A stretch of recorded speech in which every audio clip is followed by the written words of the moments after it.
Good evening. I'd like to call to order the Guthrie Public Schools Board of Education meeting for Monday, December 9th. Roll call, please. Smedley. Here. Husky. Here. Flagg. Here. Pearson. Here. Davis. Here. Gerard. Here. Schroeder. Here. Mr. President, we have a quorum. Please join me in the Pledge of Allegiance. I pledge allegiance to the flag of the United States of America and to the republic for which it stands, one nation under God, indivisible, with liberty and justice for all.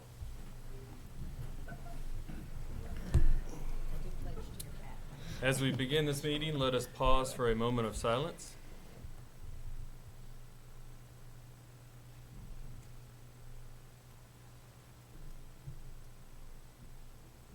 Thank you. Item 6, presentation of employee and student recognition. Mr. Hancock?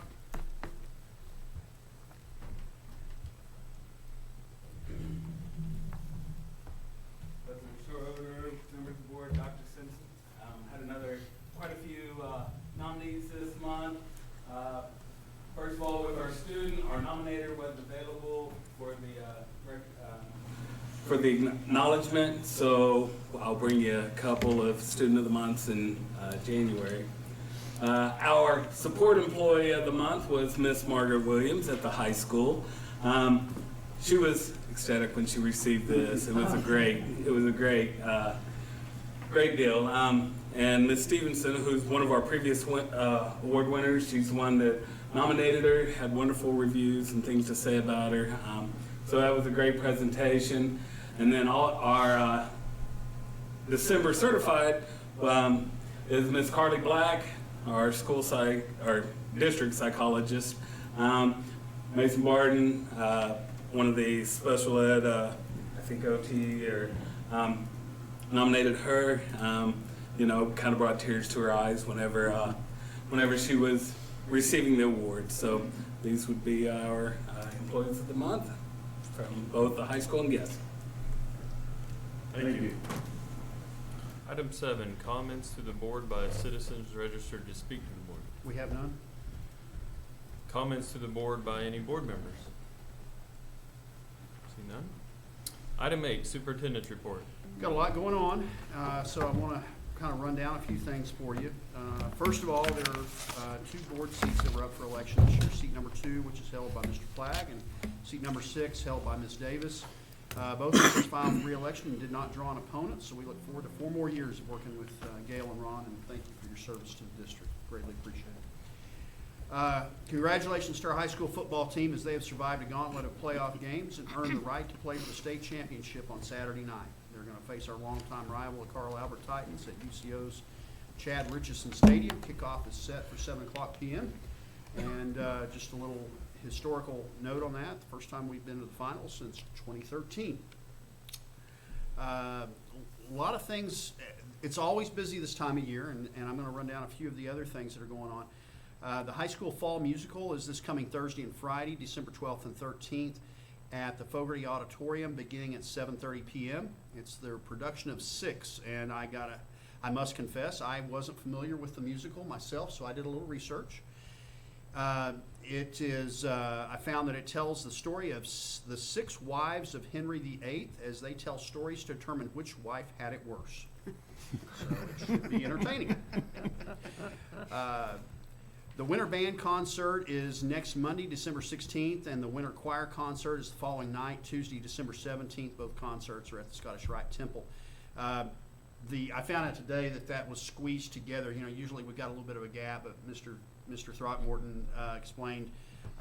We think there's some filming going on of a movie that they're using the temple. They're actually going to use Favor as well for that, and so I think that caused us to squeeze them together a little bit. I believe both of those start at 7 p.m. Does that sound right, or 6? Sir, I'm sorry.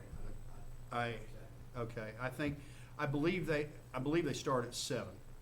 Want to remind the board and community that, Lane's here will give us a report here in a little bit, but I want to remind everyone that 1 year ago this week that we broke ground on Cotterell Elementary. So It's kind of a mark in time. Some good news, we accepted a generous donation from Jeff and Carol Herzl valued at just over $10,000. Half of the donation will go to the band program and the other half to the golf program. And then, just as a reminder, that winter break will begin on Saturday, December 21st, and school will resume for staff on Monday, January 6th, and Tuesday, January 7th for students. That's my report. Very good. Thank you, Dr. Simpson. Item 9, Crossland construction update on Cotterill Elementary. Lane? I think you guys actually did not know that it was exactly 1 year, so that's cool. We actually started work like a month after the groundbreaking, so the work took place in less time. Anyway. It doesn't get you a bonus. We're getting really close to being done. We started laying sod on most of the property that we're doing right now. There's not a lot of work left to be put in place before we start final clean. We've already started with our own people, final cleaning, getting stuff out of the building, like tools and lifts and stuff like that. But we have the professional cleaning service set up for the 18th of December, so it'll start getting cleaned out. There's only a couple things left that I can think of before we start working on the expansion. One thing, we are going to start next week building some ramps on the east side between the two buildings so that there's access between the current elevation where that road is and the new school for the short period of time when we're working on the east side and the school's in use on the new building. So we're going along, trying to get finished this month and then do a punch list next month and get ready to hand it off. Furniture is due, Cody, in February? February 17th. Okay. You guys have any questions? Any questions? Sounds Dawn? very exciting. Yeah. Yeah, great job. Thank you, Lane. I will say this, if you haven't seen the front of it, and it's hard to see, and I put some pictures on Facebook, but if you get a chance, drive through there and look at it, because it's really got some character and some pop to it. It's good looking in it as it comes along, and, you know, before long, we'll be able to, when we tear down the existing building, that'll be a lot more visible to the community as well. Item number 10, consent agenda. Mr. President, I move we approve the consent agenda. Second. We have a motion and a second. Any discussion? Roll call. Smedley, Yes. Husky, Yes. Flagg, Yes. Pearson, Yes. Davis, Yes. Gerard, Yes. Schroeder. Yes. 7 ayes, 0 nays. Item 11, minutes of regular meeting held on November 11th, 2024. Mr. President, I move that we approve the minutes of the regular meeting held on November 11th of 2024. Second. Have a motion and a second. Any discussion? Roll call. Smedley, Yes. Husky, Yes. Flagg, Yes. Pearson, Yes. Davis, Abstain. Gerard, Yes. Schroeder. Yes. 6 ayes, 1 abstention. Item 12A, I guess we're going to skip item 12A and We'll come back to that one, yes, when our Item- auditor arrives. Item 12B, recommendation, consideration, action upon appointment of Jason Brown, John Hancock, and Dr. Michelle Chappell as designated representatives of the Board of Education to conduct employee negotiations for the 2025-2026 school year. Board members, you may remember that we had a discussion in committee about the fact that Barlow and Associates no longer provides that service, and so we have engaged McDaniel Consulting with that, and that firm is headed up by the former Oklahoma City Public Schools Superintendent, Dr. Sean McDaniel, and Dr. Jason Brown will join from that firm. He has worked in Norman Public Schools, Edmond Public Schools, and Oklahoma City Public Schools, and look forward to working with him. Mr. President, I move that we approve the appointment of Jason Brown, John Hancock, and Dr. Michelle Chappell as designated representatives of the Board of Education to conduct employee negotiations for the 2025-26 school year. Second. We have a motion and a second. Any discussion? Roll call.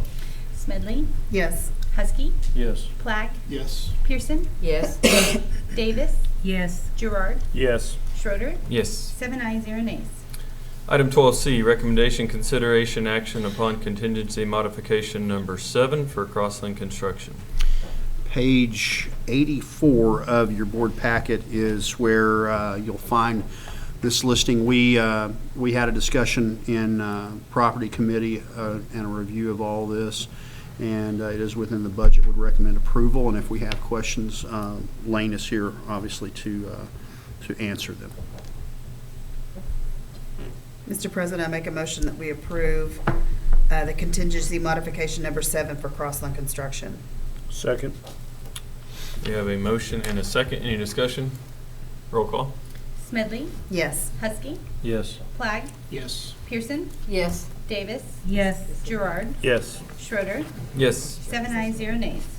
Item 12D, discussion, consideration, and vote to award contracts for construction of the addition of Charter Oak Elementary School to the lowest bidder as follows. This is a addition to the contract for the Charter Oak, and I'd love to tell you that the entire work was going to be this, but as you can tell, it's a fairly small amount, $34,596. That is only the heat and air units for that space because we were able to get those earlier, and there is a change out of refrigerant that is coming, and this allows us to have standardized refrigerant throughout the building. Otherwise, it will likely be more expensive and also have dual types of refrigerant in that building. And so that's why we want to go ahead and get these ahead of time. And I believe the plan is to store these at maintenance. Very good.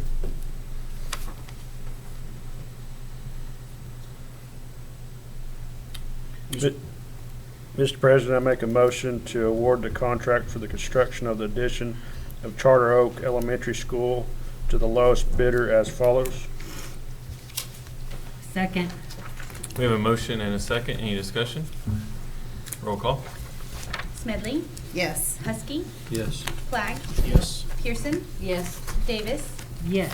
Gerard, Yes. Schroeder, Yes. 7 ayes, 0 nays.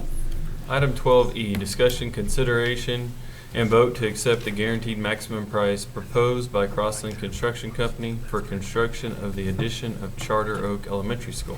And this is the second portion of that where we approve the guaranteed maximum price, which sits right now at that because we still don't have plans yet. We just know that we've got to have the units, and so we have to set a guaranteed maximum price. And we will then amend that when we get the plans and everything done. And did I butcher that enough, Lane? Or okay. We do have the plans, though. We got them on Friday. Okay. That will go out to bid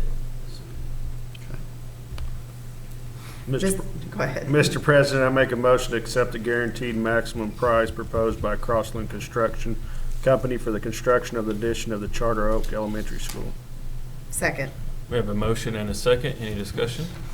Roll call. Smedley, Yes. Husky, Yes. Flagg, Yes. Pearson, Yes. Davis, Yes. Gerard, Yes. Schroeder, Yes. 7 ayes, 0 nays. Item 12F, discussion, consideration, and vote to award contracts for construction of the addition of Cotterill Elementary School to the lowest responsible bidders as follows. And you will see in, on page 96 of your packet, the listing of this, and we will, these are the bids, and then we will award the guaranteed maximum price in the next action item. Mr. President, I make a motion that we award the contracts for construction of the addition of Cotterill Elementary School to the lowest responsible bidders as follows, listed on the agenda. Second. We have a motion and a second. Any discussion?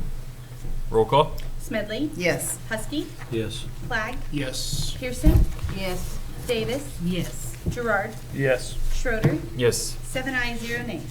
Item 12G, discussion, consideration, and vote to accept the guaranteed maximum price 02, proposed by Crossland Construction Company for construction of the addition of Cotterill Elementary School. Okay, so this is for the guaranteed maximum price of the addition of the 4 classrooms. And so that's inclusive of all of the work for that one, because we were able to get those plans sooner. So that's why we have this already ready to approve. So that's that 1,278 million. Yeah. And we're able to do that on the same contract, too, because we didn't have a contract for Charter Oak.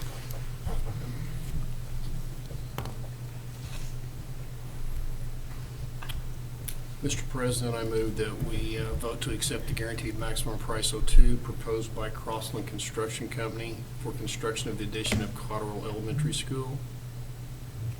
Second. We have a motion and a second. Any discussion? Roll call. Smedley? Yes. Huskey? Yes. Flagg? Yes. Pearson? Yes. Davis? Yes. Gerard? Yes. Schroeder. Yes. 7 ayes, 0 nays. Item 12H, recommendation, consideration, and action to modify 2024-2025 district school calendar to include a distance learning day for Guthrie High School on April 10th, 2025. We started this last year, I believe, or was it 2 years ago? Last year. Last year. And it worked out well. It has served us well, and we would recommend that we do this again. And so that's why I bring this to you, and Mr. Hancock, Mr. Throckmorton can answer any questions. Mr. President, I make a motion that we approve the modification to the 2024-2025 district school calendar to include a distance learning day for Guthrie High School on April 10th, 2025. Second. We have a motion and a second. Any discussion? Roll call. Smedley? Yes. Huskey? Yes. Flagg? Yes. Pearson? Yes. Davis? Yes. Gerard? Yes. Schroeder. Yes. 7 ayes, 0 nays. Item 12I, recommendation, consideration, and action upon 2025 Oklahoma Youth Risk Behavior Survey for 9th through 12th grade students, sponsored by the Oklahoma State Department of Health. We had discussions about this in committee meetings, and this sample survey requires the board's approval. We have done this in the past when we are a school that has been selected to administer this survey. It is used to target resources from the state health department for specific needs for certain demographics, and it's not just a Guthrie thing. It's aggregated with 50 schools, and if we were to not approve this, they cannot select another high school. They would just have to have a smaller sample of data. So, It does say it's voluntary, correct? yes, it is voluntary. Mr. President, I make a motion to approve the 2025 Oklahoma Youth Risk Behavior Survey for 9th through 12th grade students, sponsored by the Oklahoma State Department of Health. Second. We have a motion and a second. Any discussion? Roll call. Smedley? Yes. Husky? Yes. Flagg? Yes. Pearson? Yes. Davis? Yes. Gerard? Yes. Schroeder. Yes. 7 ayes, 0 nays. Item 12J, recommendation, consideration, and action on district policy F5 transfers, Exhibit A. This is required to have quarterly action by the board to approve it in advance of the month of January. So would recommend approval. Mr. President, I move that we approve district policy F5 transfers Exhibit A. Second. We have a motion and a second. Any discussion? Roll call. Smedley? Yes. Husky? Yes. Flagg? Yes. Pearson? Yes. Davis? Yes. Gerard? Yes. Schroeder. Yes. 7 ayes, 0 nays. He just got here. Okay. I could read real slow. There we go. Perfect He must have been watching from the parking lot.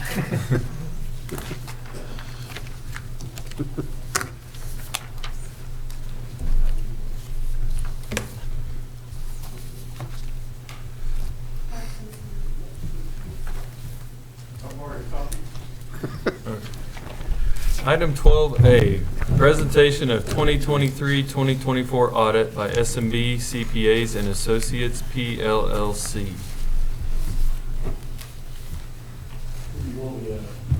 Right there. Right in the middle, if you would.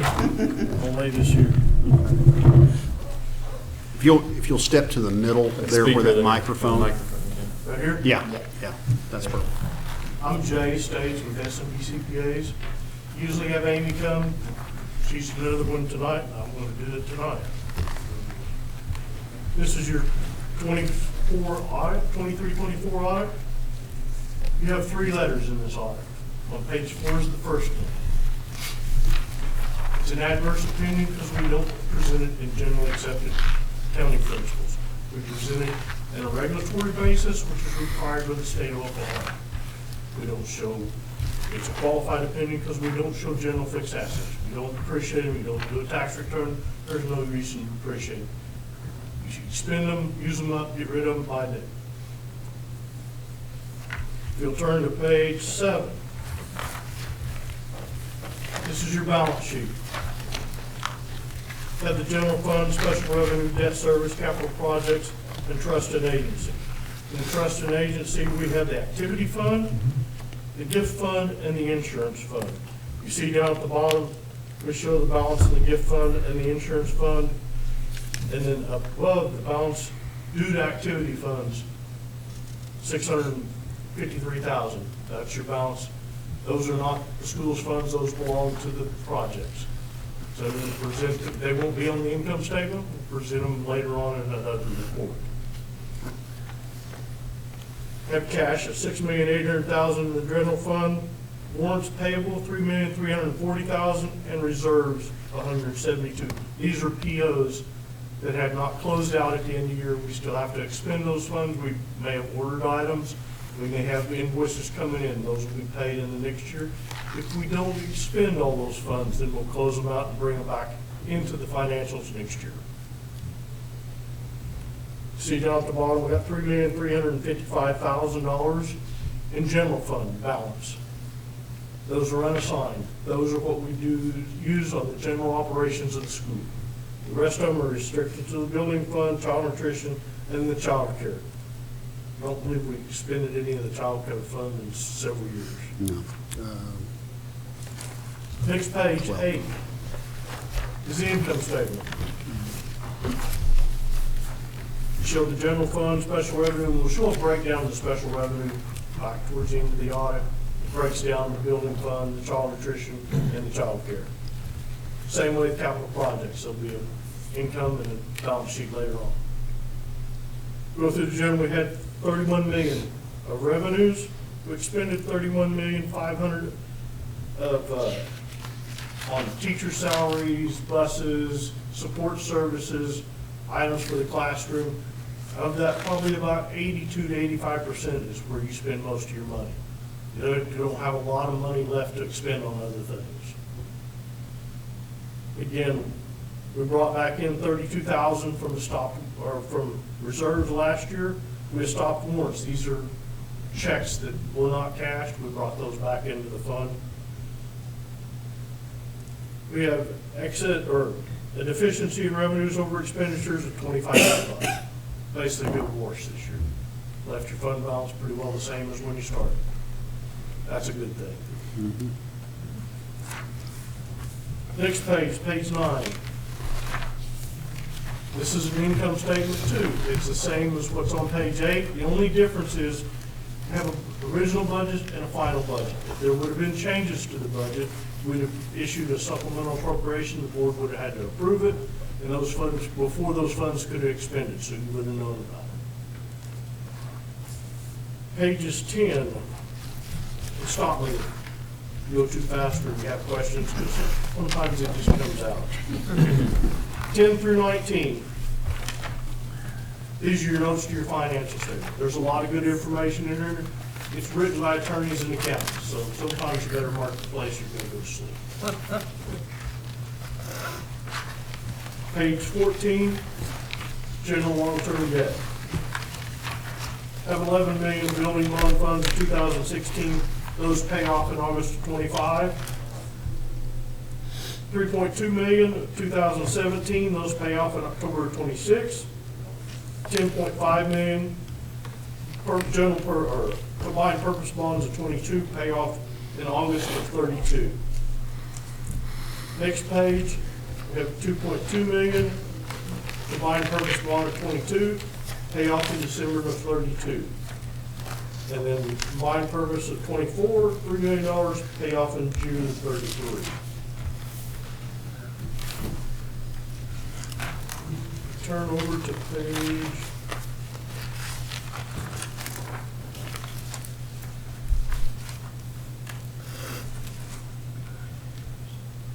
19. This talks about your teacher's retirement program. In 24, we paid $2,700,000 to teacher's retirement for your teachers and your support employees. 23, we paid 1.6. In 21, we paid 1.6 again. Page 20. You go back to page 7. This is a breakout of what's on page 7 in the special revenue. The building fund, child nutrition, and child care. We have fund balance of $606,000 in the building fund, $758,000 in the child nutrition fund, and $75,000 in the child care.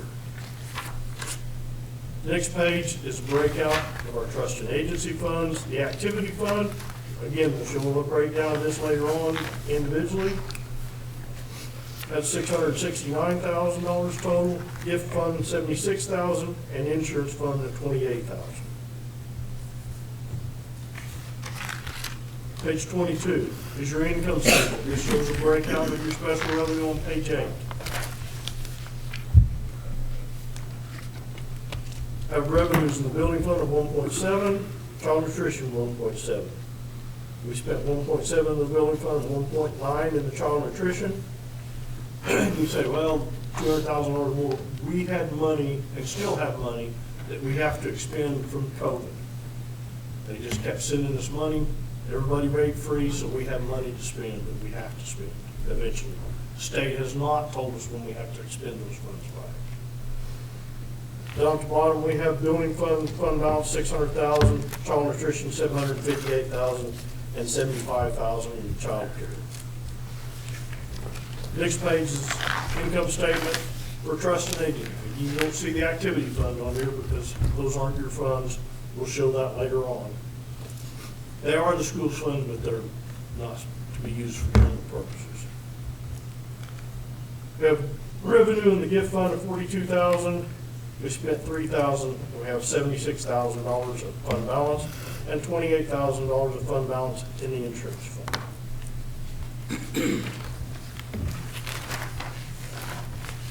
Page 24 and 25. It's split. It's a budget to actual. It's basically a budget to actual. The same thing as what we showed on the income statement on the page before. There were no supplementals, so there were no changes in the budget. Page 26 and 27. This is what we talked about, your activity fund. You have a lot of sponsors. And I'm sure whoever's in charge has a headache. But you have to train each one of these. They have the same responsibilities as the treasurer and the promotes fund. They have to receipt the funds from the student. Then in turn, they have to bring them to the activity fund custodian on a daily basis. She has to issue them a receipt so they're off the hook. And then she has to deposit those money. She's the one that has to deposit the money because she's the one bonding. Then they have to issue get a PO before they can expend the funds. And then they get an invoice, they sign it, they turn it in. That way we know if we can't find those items, we know who to go talk to or when we're looking for them. So there's a lot of responsibility to look at these really hard. One of the things you have to understand is most of this is cash. And if those funds are left laying around, eventually there's going to be an opportunity and there's going to become a need. And when those funds disappear, the student's not responsible for paying them back. The school's not responsible, it's that teacher. So that's one reason we look at them for their protection. Next page is reconciliation of the repository.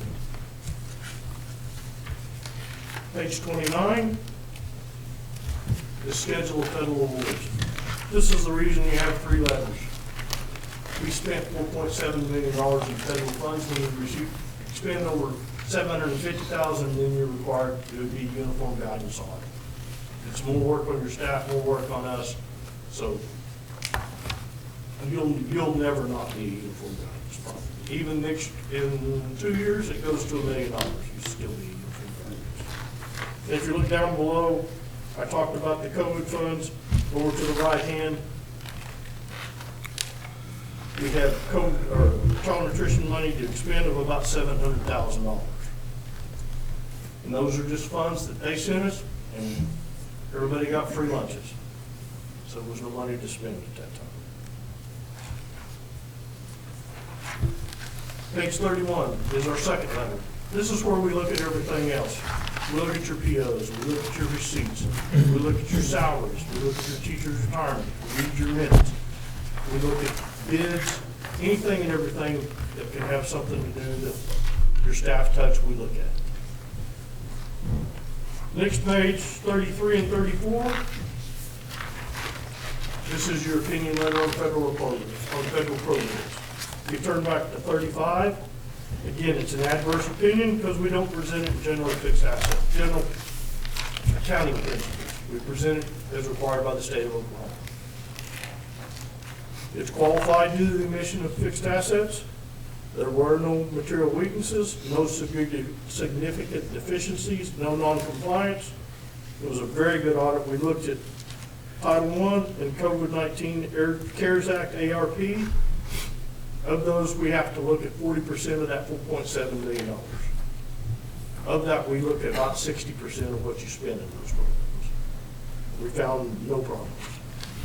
And where you wanted me to start, page 36, there were no problems. He's done this before. Is there any questions from anybody? Sound like a good clean audit? Yep. We enjoyed working with you. You had a good staff. We appreciate it. Thank you. Thank you very much. Thank you, sir.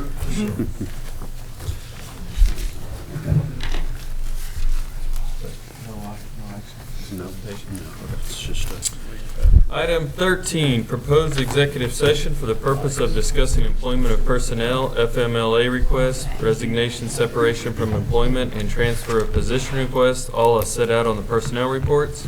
Discussion of employment of temporary contract teachers as listed on Schedule A for the second semester of the 2024-2025 school year. Discussion of employment of probationary contract teachers as listed on Schedule B for the second semester of the 2024-2025. Discussion of employment of career contract teachers as listed on Schedule C for the second semester of the 2024-2025 school year.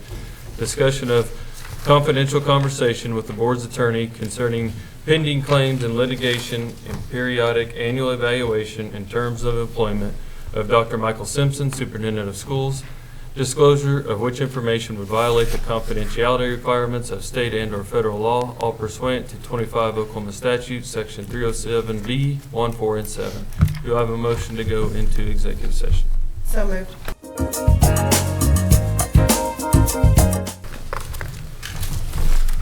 Okay, item 13B, we will acknowledge the board's return to open session. C, only items in agenda number 13 were discussed in executive session and no notes were taken. This shall constitute the executive session minutes. Item 14, vote on action as set out on the personnel reports. Mr. President, I move that we approve the personnel reports. Second. We have a motion and a second. Any discussion? Roll call. Smedley, Yes. Husky, Yes. Flagg, Yes. Pearson, Yes. Davis, Yes. Gerard, Yes. Schroeder, Yes. 7 ayes, 0 nays. Item 15, action upon recommendation to employ as temporary teachers for the second semester of the 2024-2025 school year, the individuals listed on Schedule A of this agenda. Mr. President, I move that we approve the recommendation to employ as temporary teachers for the second semester of 2024-2025. The individuals listed in Schedule A of this agenda. Second. We have a motion and a second. Any discussion? Roll call. Smedley, Yes. Husky, Yes. Flagg, Yes. Pearson, Yes. Davis, Yes. Gerard, Yes. Schroeder, Yes. 7 ayes, 0 nays. Item 16, action upon recommendation to employ as probationary teachers or contract teachers for the second semester of the 2024-2025 school year, the individuals listed on Schedule B of this agenda. Mr. President, I make a motion that we approve the probationary contract teachers on for the second semester of 2024-2025 school year, the individuals listed on Schedule B of this agenda. Second. We have a motion and a second. Any discussion? Roll call. Smedley, Yes. Husky, Yes. Flagg, Yes. Pearson, Yes. Davis, Yes. Gerard, Yes. Schroeder, Yes. 7 ayes, 0 nays. Item 17, action upon recommendation to employ as career contract teachers for the second semester of the 2024-2025 school year, the individuals listed on Schedule C of this agenda. Mr. President, I make a motion that we approve to employ as career contract teachers for the second semester of 2024-2025 school year, the individuals listed on Schedule C of the agenda. Second. We have a motion and a second. Any discussion? Roll call. Smedley, Yes. Husky, Yes. Flagg, Yes. Pearson, Yes. Davis, Yes. Gerard, Yes. Schroeder, Yes. 7 ayes, 0 nays. Item 18, recommendation, consideration, and action to accept any resignations offered since the posting of the agenda. We have none. Item 19, discussion and possible action on new business not known about or could not have been reasonably foreseen at the time of the agenda posting. We have none. Item 20, do I have a motion to adjourn? So moved. Second. Roll call, please. Smedley, Yes. Husky, Yes. Flagg, Yes. Pearson, Yes. Davis, Yes. Gerard, Yes. Schroeder, Yes. 7 ayes, 0 nays.